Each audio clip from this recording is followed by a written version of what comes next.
বুবলি অন্যের স্বামীকে বিয়ে করেছে এবং সন্তানের মা হয়েছেন। এই ব্যাপারটি নিয়ে কিছু সংখ্যক মানুষের অনেক রাগ এবং ক্ষোভ বুবলির উপর। এমনকি কিছু মিডিয়ার ব্যক্তিত্বকেও এ ব্যাপারে বেশ ক্ষোভ ঝাড়তে দেখা যায়। পরিমণি তাদের একজন, যিনি সুযোগ পেলেই বুবলির প্রতি তার ক্ষোভ প্রকাশ করেন। যদিও বুবলি কখনোই পরিমণির প্রতি তার কোনো রাগ বা ক্ষোভ কোনো সংবাদ মাধ্যম বা কোনো চ্যানেলে সাক্ষাৎকারে প্রকাশ করেননি। তারপরও পরি যে বুবলিকে পছন্দ করে না এবং পরি ভক্তরা বুবলিকে পছন্দ করে না তা স্পষ্ট।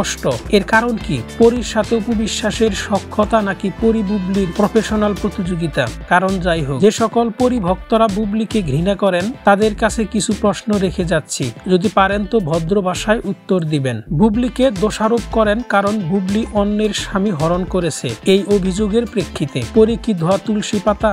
সন্তান হবার আগে পরির রেকর্ড কার অজানা? একাধিক বিয়ে, বিভিন্ন জনের সাথে দুবাই সফর কিংবা ভোট ক্লাবে ভাঙচুর, সব ভুলে গেছেন ধরে নিলাম, কিন্তু ডিবি অফিসার সাকলাইনের সাথে তার যে সম্পর্ক ছিল সেটাও ভুলে গেছেন। একের পর এক পুরুষকে বিয়ে করে তাদের ছেড়ে দেওয়া কি অন্যায় নয়? যাদের সাথে দুবাই যেতেন তাদের ঘরে কি বউ বাচ্চা ছিল না? নাকি অফিসার সাকলাইন অবিবাহিত ছিলেন? যাদের স্বামীর সাথে পরির সখ্যতা ছিল সেসব নারী মিডিয়ায় সরব না বলে আপনারা সেই সব নারীর কষ্টের কথা জানেন না, জানেন কেবল অপু বিশ্বাসের কষ্টের কথা, তাই না? আরে বুবলি তো ভালোবেসে বিয়ে করেছে, সাকিবের সাথে ঘর করতে চেয়েছে বলে সন্তানের মাও হয়েছেন। একজন পুরুষকে ভালোবেসে সন্তানের মা হওয়া কি এতটা অপরাধ? আর কারো স্বামী বা কারো বাবাকে নিয়ে দুবাই ট্যুর করা বা কারো স্বামীকে নিয়ে প্রকাশ্যে চুম্বন করা কি অপরাধ না? অনেকেই বলবেন বাচ্চা হবার পর কি পরি বদলে গেছেন? বাচ্চার মা পরিকে আপনারা এত সহজে ক্ষমা করতে পেরেছেন, যার অতীত বা বর্তমান কোনোটাই কুলুষিত নয়, যার অতীত